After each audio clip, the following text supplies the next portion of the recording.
Good morning, ladies and gentlemen. This is Rafegal. This is the first in what's going to be a series of Castlevania videos. I'm making these for a couple reasons. The main reason is because I really enjoy the story and lore that goes with the world of Castlevania.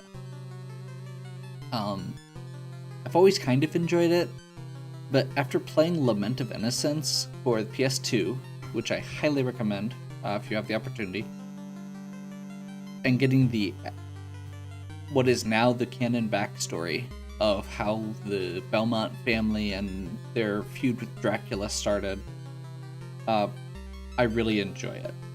So we're going to do a series of,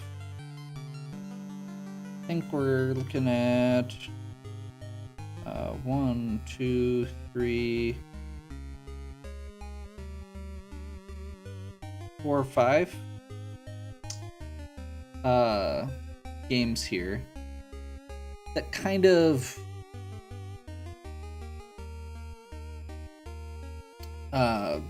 give an outline of the major points in the fight with Dracula between the Belmonts. I'm not going to do the PS2 ones because I don't have a good controller for it, and I don't know if my PC can handle recording it. And I don't have a capture card.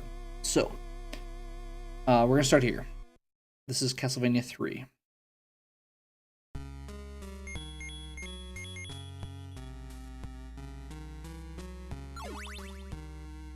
We're going to go ahead and do this correctly. So this is kind of a starting point for several reasons. The first one is it plays a lot like the classic Castlevania, and I'd rather play this than the classic Castlevania for NES. The second reason is it introduces a lot of the characters. Unfortunately, you can't get them all in one playthrough, so we're going to kind of stick with the traditional and canon path, and not get the introduction to Alucard, unfortunately, but we'll go ahead and I'll still talk about it. Chronologically, this is one of the earliest Castlevania stories. It takes place in 1476.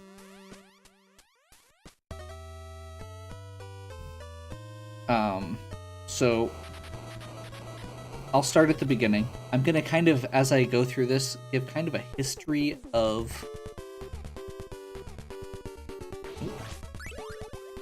Give kind of a history of the Belmonts and the other games where they take place. Probably for the first video of each game that we're doing. And then I'll talk a little bit more about the rest of it as we go. So, the original Castlevania is actually much later, and that's the one most people know Simon Belmont as like this, main character in the Castlevania franchise. Well, his game's been remade several times, but outside of that, he's really not the main character by any means. I would argue that the people who get closest to that are probably Richter and Alucard because they appear the most, but Trevor's kind of the original Belmont chronologically. So before Trevor, there is Leon, and Leon shows up in 1094, and his fiance, his betrothed, is kidnapped by vampires.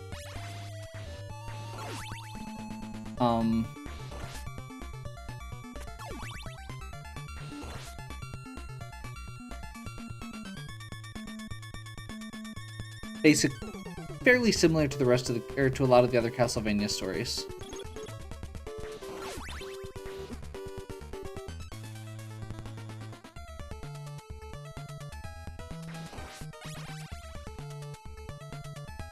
So he goes to go and fight the vampire that kidnapped his fiance.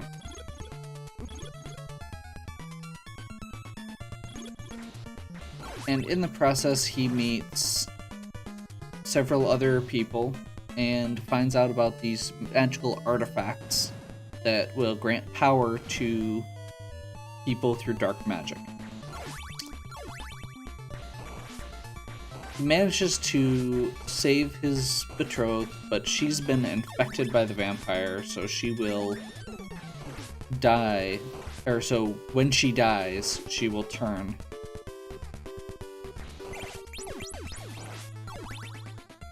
And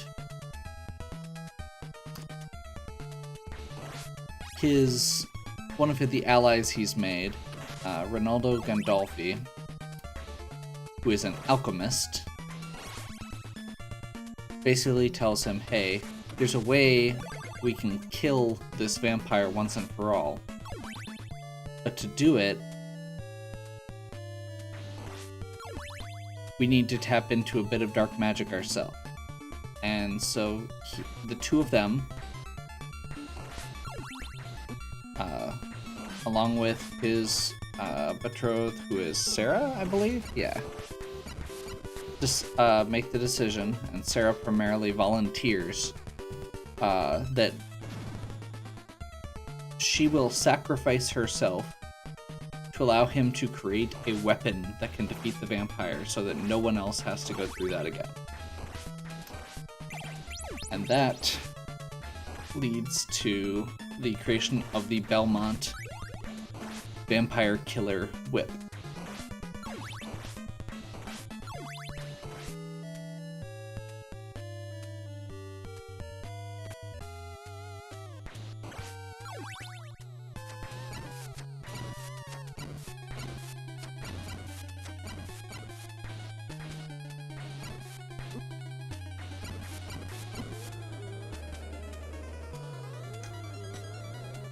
First boss. So, along this whole path, Leon's friend, Leon's friend, Walter? I totally wrote down one of the wrong names in my notes. Oh well. We're gonna go with the bottom path here. Okay.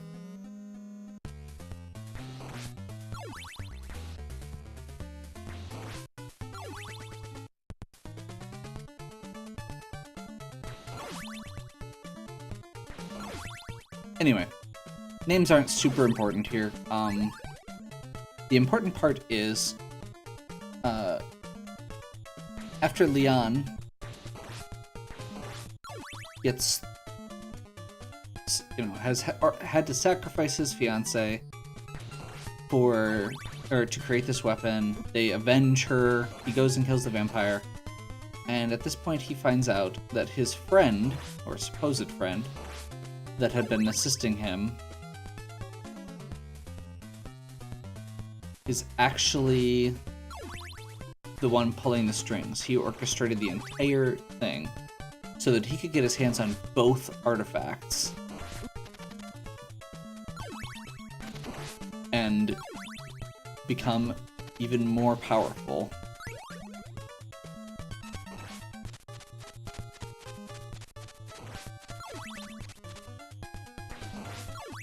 In the process, becoming a vampire, who would one day go on to change his name to Tepes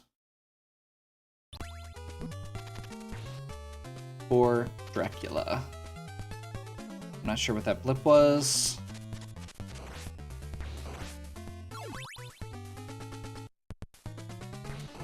Actually, I do know what that blip was, and I'm probably gonna have to pause here in a second.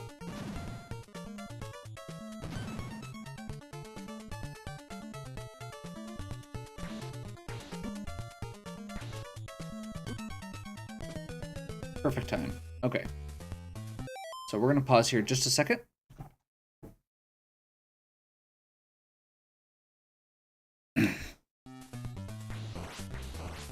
I realized after I said it wasn't gonna be a big deal that Windows update screen said it would automatically run in 10 minutes if I didn't run it. Or if I didn't respond.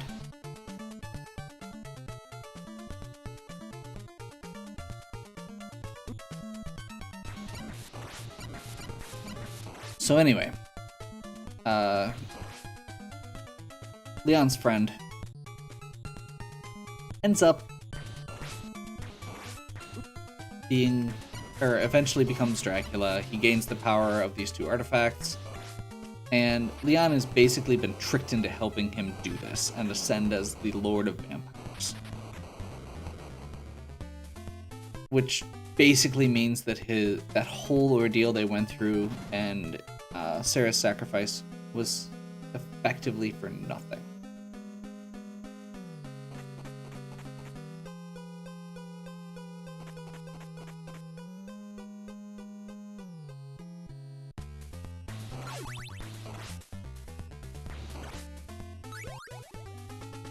Obviously, he's a bit pissed off at this, and now, having basically sacrificed everything to get to this point, he vows to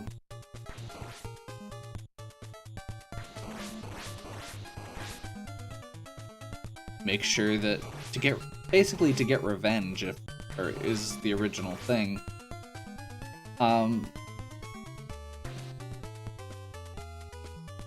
But there is a bit of that noble sacrament of, he wants to make sure that this doesn't happen again, and he wants to make sure that this evil creature is destroyed. So it's partially revenge, partially because guilt from him wanting to overcome, partially guilt because he helped, he played into that trap. That's gonna be a death. Oh, and I didn't do the start point. Okay. Hopefully this will work.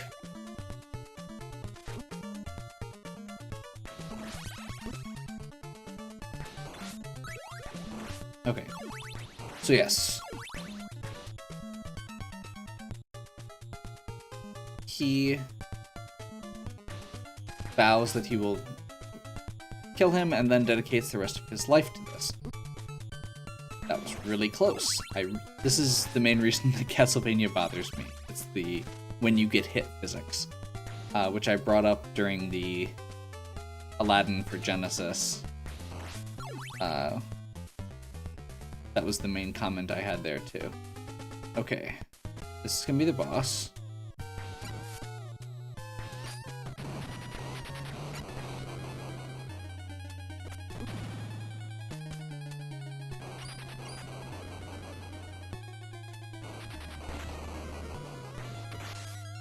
That's not good.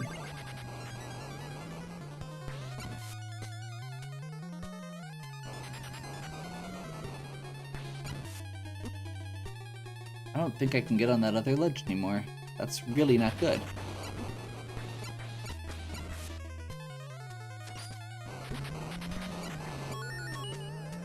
Okay, I got really lucky there. So yeah, basically, Leon's quest there gets passed down to his family, and they become these protectors of the people against monsters.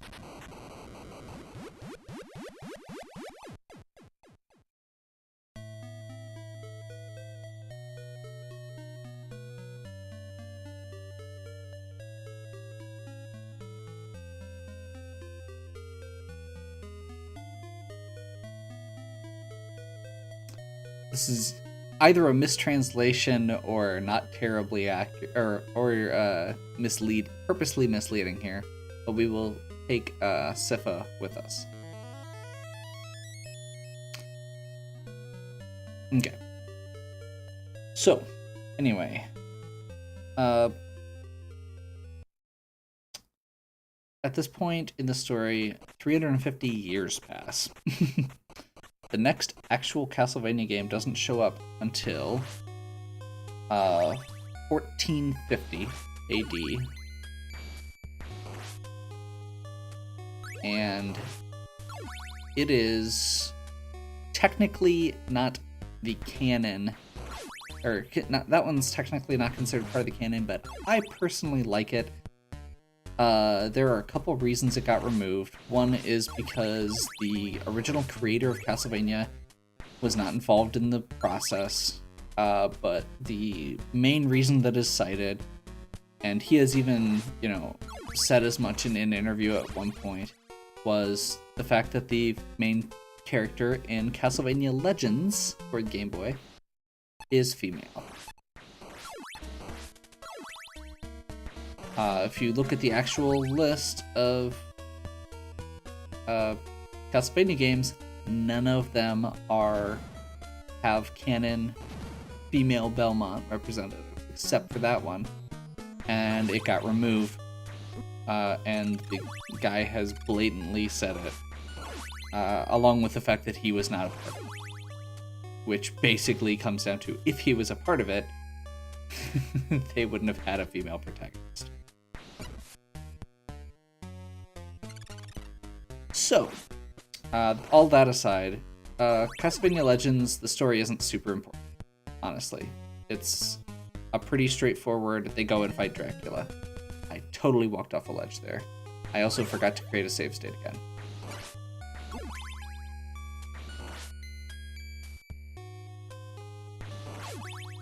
I'm really hesitant to do it now because I'm at 0 lives.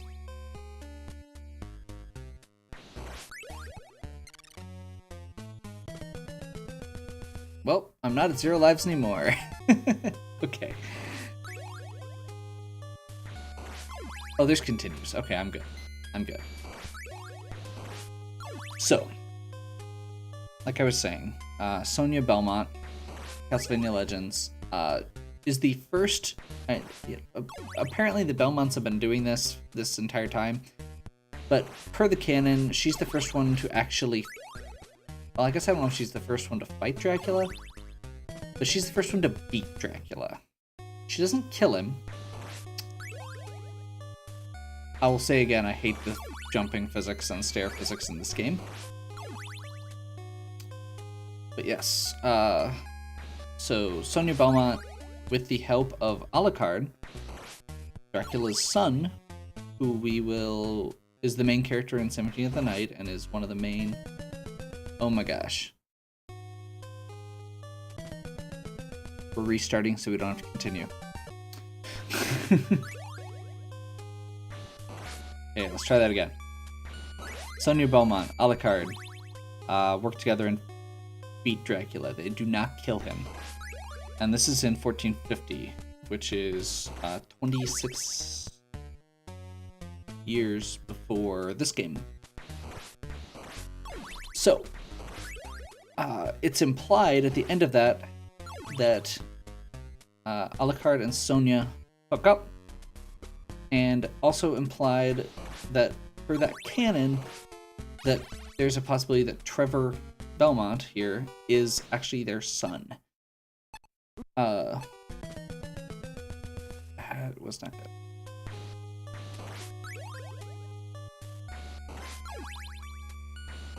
Okay. I'm gonna try not to get the stopwatch this time, because I feel like that's actually part of the problem I'm having. Need a good sub-weapon.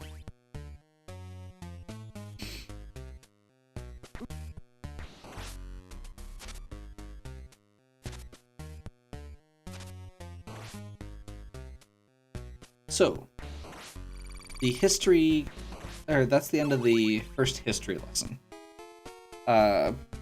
Basically, there's not a whole lot that happens there, but that was the thing I didn't want. But yeah, it's pretty straightforward, but I really like the way that Lament of Innocence actually told that story. The whole idea with the whip being forged or crafted basically by using the life force of someone who had been turned into a vampire, infected by a vampire, And that self-sacrifice, just did it again, is really cool. And the non-canon Castlevania, everything else aside, I really actually enjoy the implication, and I feel like it actually changes the dynamic a bit with explaining Alucard and the Belmont clan in general. With that being said, we get into Castlevania 3, which is this game. And I fall. You saw nothing. There were definitely no save states created there.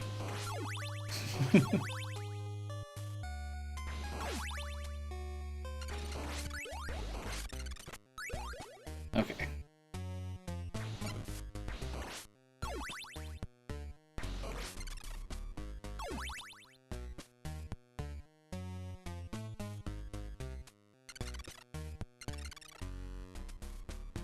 Okay. So.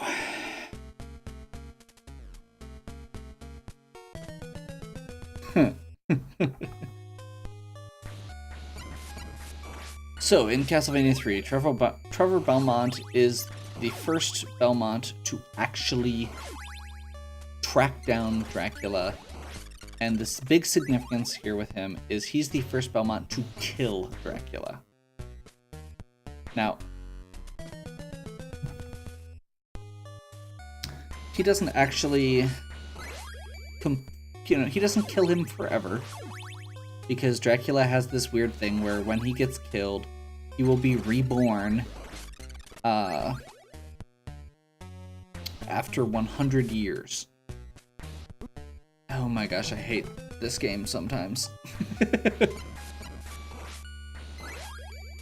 I am not gonna feel terrible about this. I don't like using save states. I'm just using them as lives, not gonna use them throughout the stage. Basically, if there's a point where I could die and come back with a life, I'll use it. The only other time I've really done this is at the start of specific stages. And I did it in Lost Vikings when I got really frustrated before I got so frustrated that I just stopped.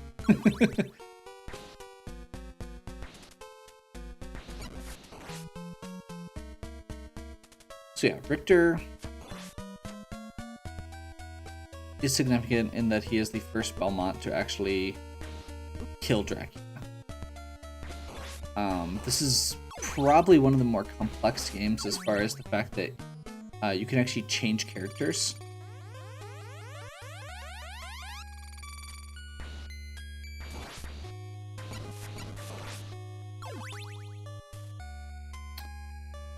There are 3 other playable characters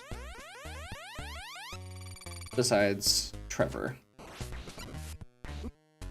One of them is Alucard, who I mentioned before, who is the most recurring character, which is mostly because, he's an immortal vampire, well, half vampire, who can do that. Figures.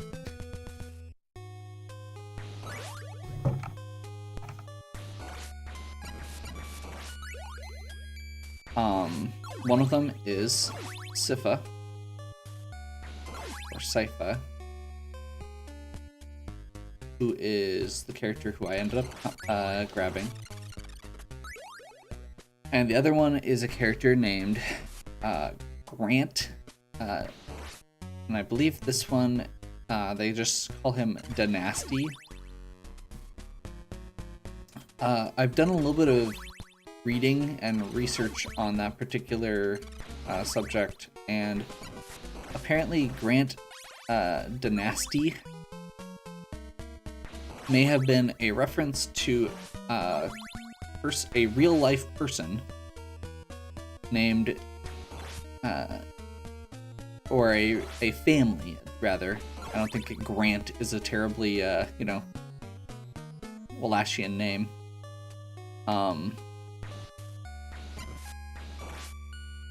But the Dynasty family, which is slightly different spelling.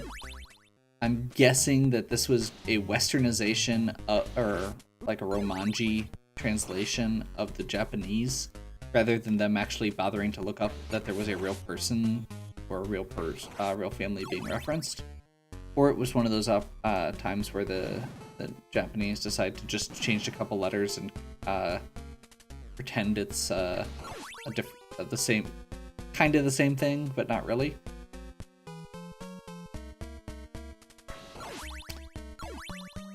Either way, their family was actually related to the Tepes family.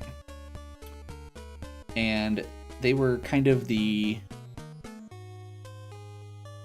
chief rivals of the Tepes line in that region. They controlled a neighboring province and were like fought wars with the real-life Vlad the Impaler. He was the enemies that they skewered, or they were the enemies that he skewered and put their heads on pikes. This must be Medusa.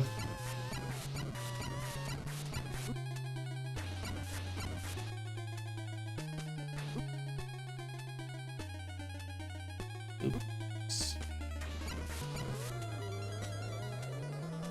Okay, we good? That was a really annoying level, and I'm pretty sure it's just gonna get worse. Oh, that was a mid-boss. Okay. Save state. I'm pretty sure that this is a new block, so it should restore at that point. So, we'll continue on here with the history lesson that I said was done, but we're in this game now, so it's not really history. It's current. So, Grant Dynasty is presented as a pirate.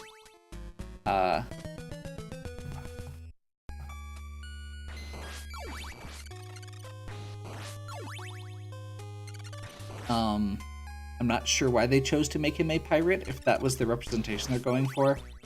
Unless he is actually a displaced member of that family after. I'm not sure what, or I can't remember offhand what the timeline is as far as the real-life Vlad Tepes. I believe it was around the time of this game. I could be wrong. Yeah, the basic story is that Trevor, basically people are actually being, like, killed a lot. Bad things are happening, and Trevor goes to do something about them because Belmont. Dracula's like basically formed an army and is trying to actually attack people. He's not being terribly subtle. And that's about all it comes down to. So yeah, Grant is gets possessed by Dracula's power and then shows up. You fight him and release him from the spell, and he is one of the people who can join you. Sypha or Sypha is a mage, is a member of a bloodline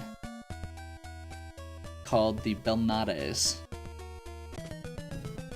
who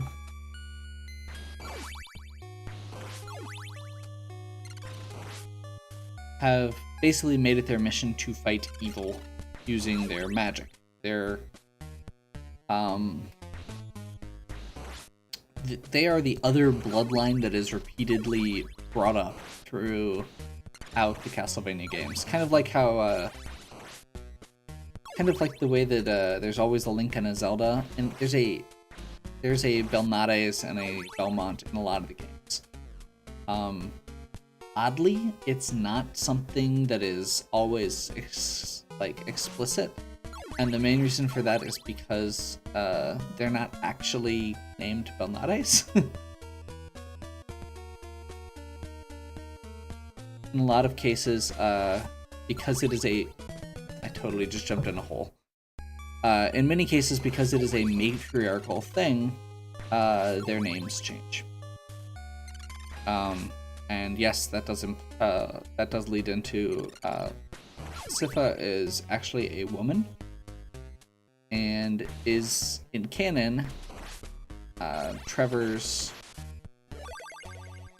eventually marries Trevor after all of this, and is really the only, I believe, the only joining point of the Belnades and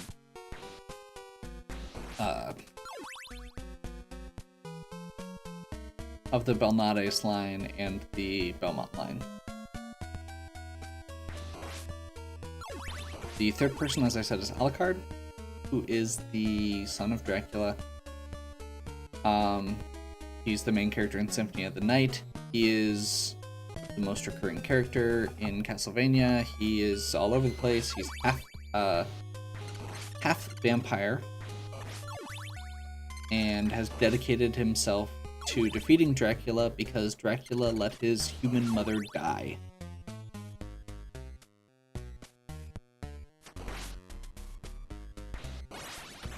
He is a really neat character, but we will not be seeing him in this run because I went with Sypha. Now, realistically, none of these side characters are actually even terribly usable. They have very good sub-weapons, and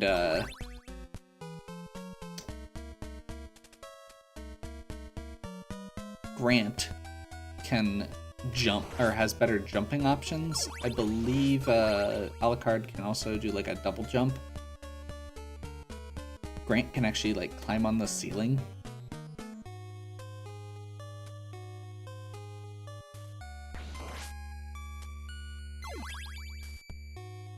Hey. Next block.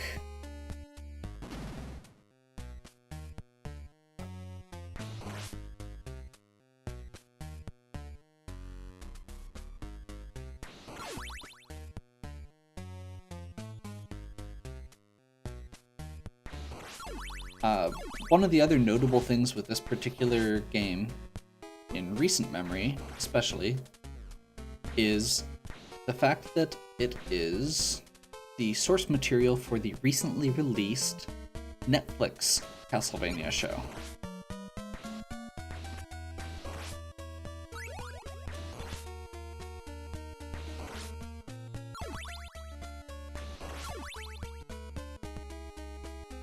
I don't believe Grant has shown up in it yet, but both Sypha and Alucard have made an appearance, and they are on for a second season. They are not anywhere close to done right now. I'm not sure what this boss is. Oh, it's the mummies. Okay. Yep.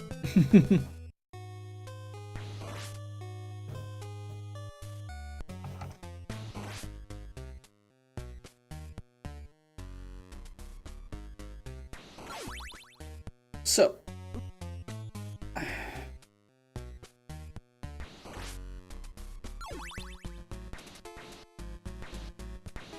probably go ahead and I'm going to try and finish this level. I make absolutely no promises because this is a really hard game, and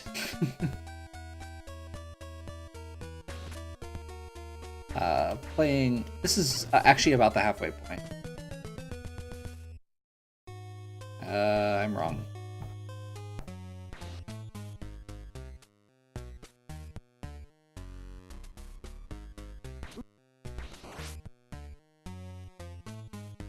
This is well, not quite the halfway point, I guess, but we're getting close.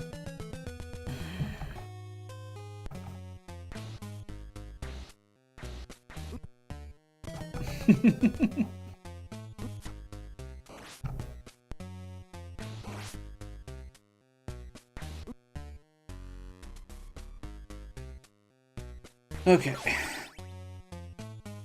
But yeah, there are 10 blocks, I believe, with the last block, I think is just the fight with Dracula, so we're actually really about halfway. We'll probably do 3 videos.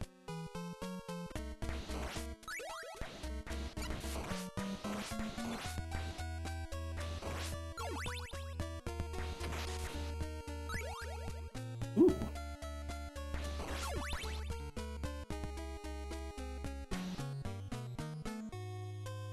I'm really hoping that there's a meat over here. Nope.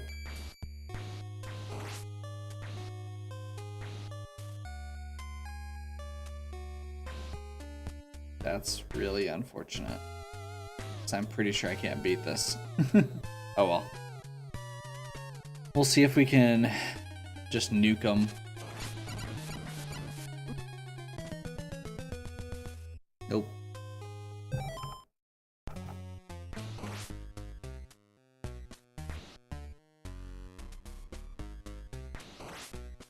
Okay.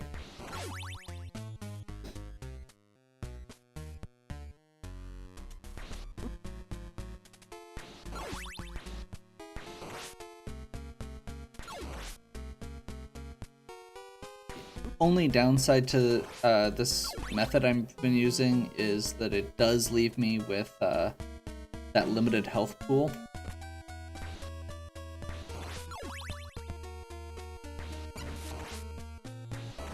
So I may take a death just so I can refresh that.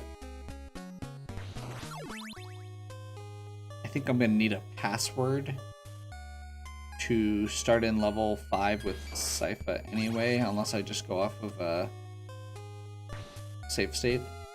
Anyway. Yeah. So the other characters do get better sub-weapons.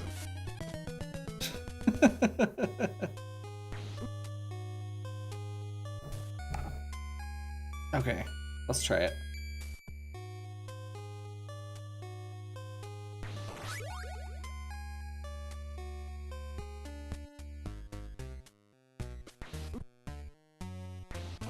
It'd probably also help if I just stopped getting hit by all of those same enemies every single time. Yeah.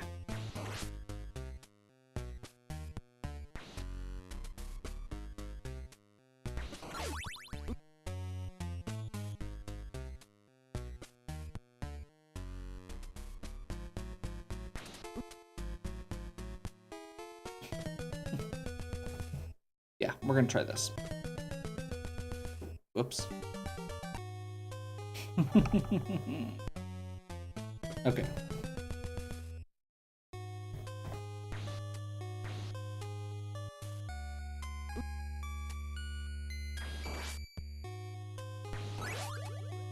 Okay.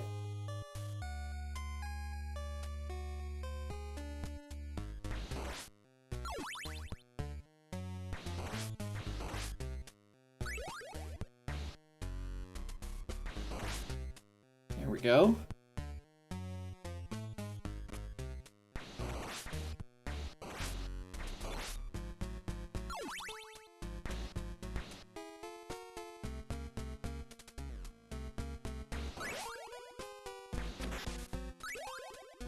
Actually, the axe might be the better weapon for this boss, just because it can go through and hit both of them in one hit. So we'll try it.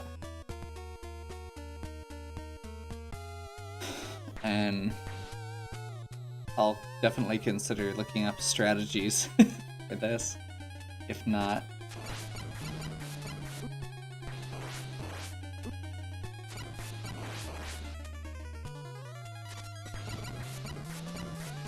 There we go. Yeah, I just need a little more health. Oh my gosh, don't tell me it's gonna do more. What the? I just beat that guy. No!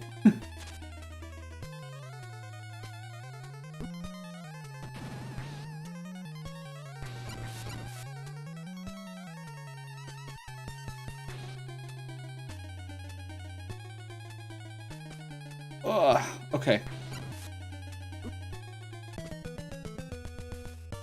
Well, that could have been better.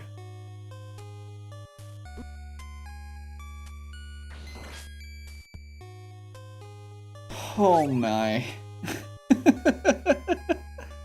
I think I can do this. I think I can do this.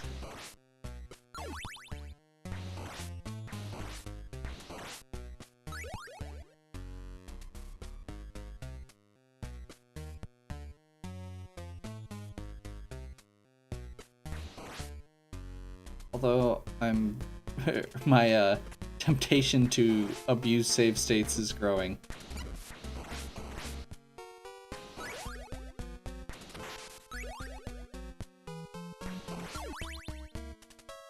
Okay, let's see if we can do this. So, just as kind of a side note while I'm going through this same part over and over again, the other games I'm gonna try and do here are Super Castlevania, which is a remake of the it's not a remake, I guess, in the traditional sense. It's more of a reboot. It tells this, or story-wise, it is the same as the original Castlevania. That being Simon Belmont fighting Dracula. The reason I'm choosing that over the original Castlevania was so I could play this, and in the process that lets me play 4 different Castlevania games on 4 different systems. I may end up doing more, depends on which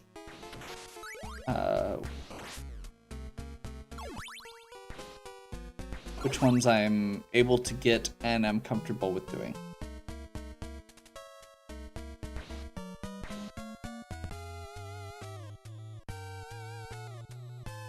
So yeah, Super Castlevania is the next one. Rondo of Blood, which is also known as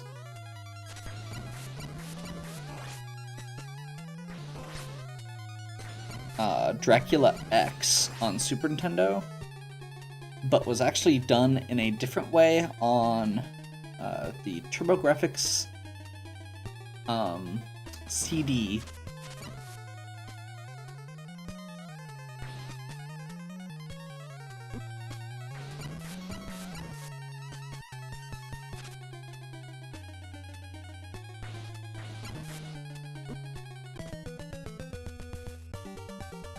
Okay. But that game, the Super Castlevania version of it, has a very, very basic outline of the game. The actual game has a bunch of story and cutscenes and introduces the character of Maria Renard, who shows up and is a main character in Symphony of the Night, who is a descendant of the Belnades family.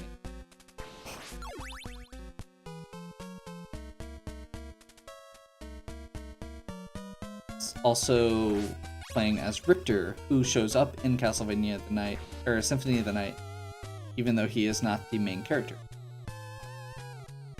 After that, we will obviously be playing its sequel, Symphony of the Night.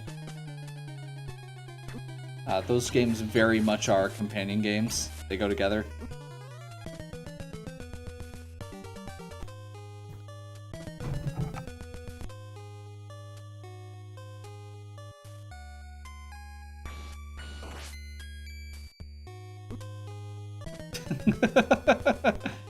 Oh, I hate this game so much sometimes.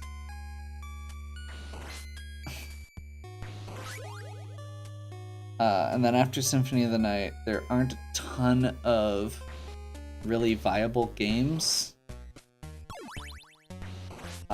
Because several of the ones that I would want to do are DS which does not do well on this.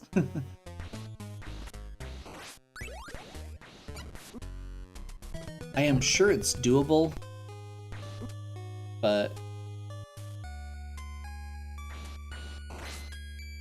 yeah. You know what? We're gonna try something different.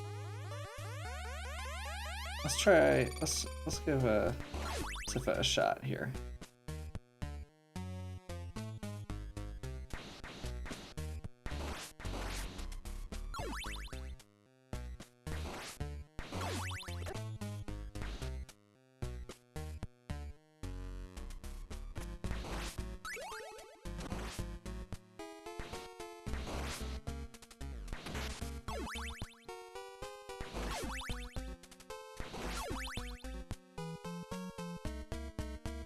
Sifa takes more damage, but also that fire sub-weapon is going to dish out a ton of damage on these mummies. So I'll give it a shot.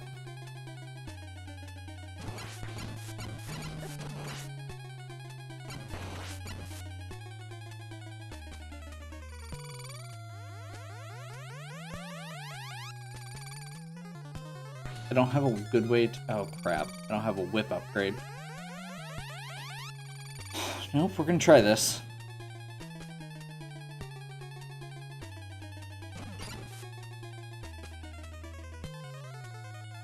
Ugh.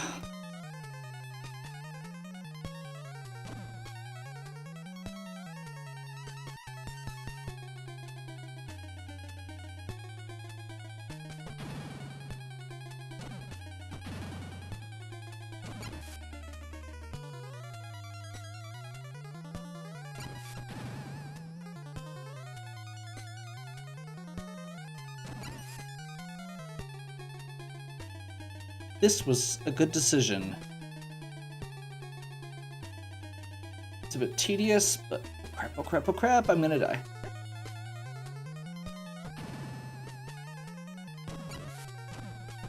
Oh! I almost had it. Okay.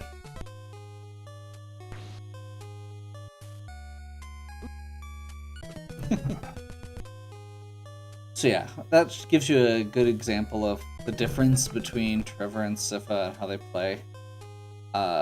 It mostly comes down to sub-weapons, but it's also damage. Trevor is basically the physical character. He's the tank. He does the most damage and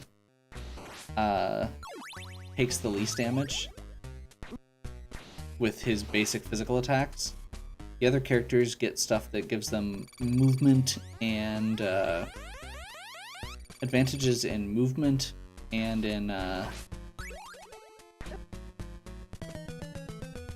sub-weapons, or I guess, or in sub-weapons, because Sifa's not terribly doesn't have that movement boost that the other two do.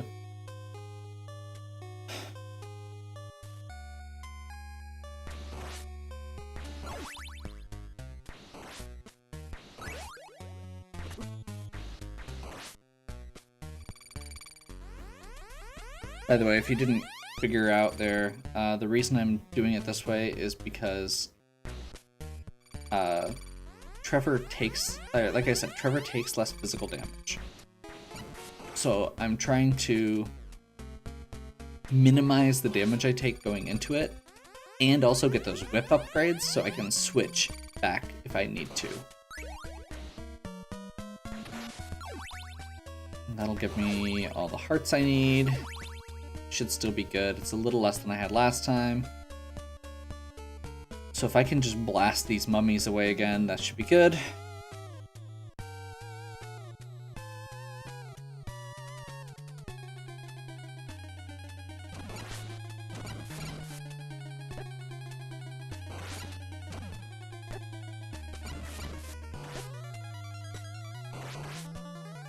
Great. Now we get to play the game of don't get hit again. I think I should be okay.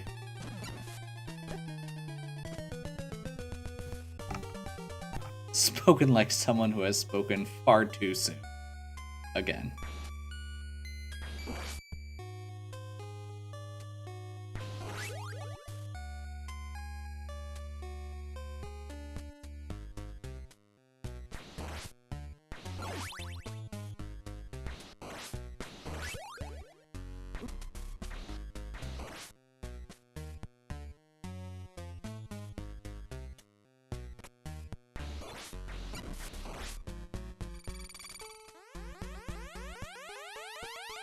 That was not as good of a run through there. So I'm gonna say this is gonna be my last attempt, whether I get it or not, for today.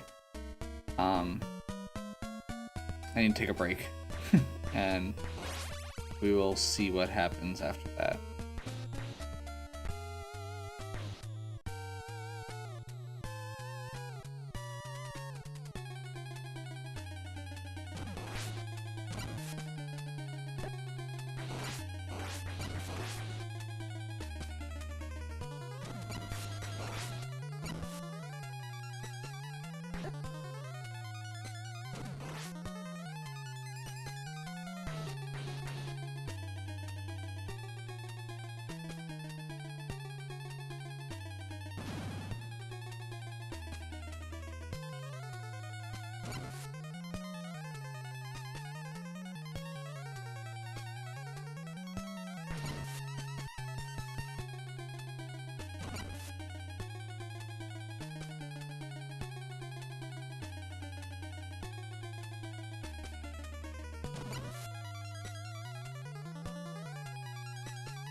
Crap.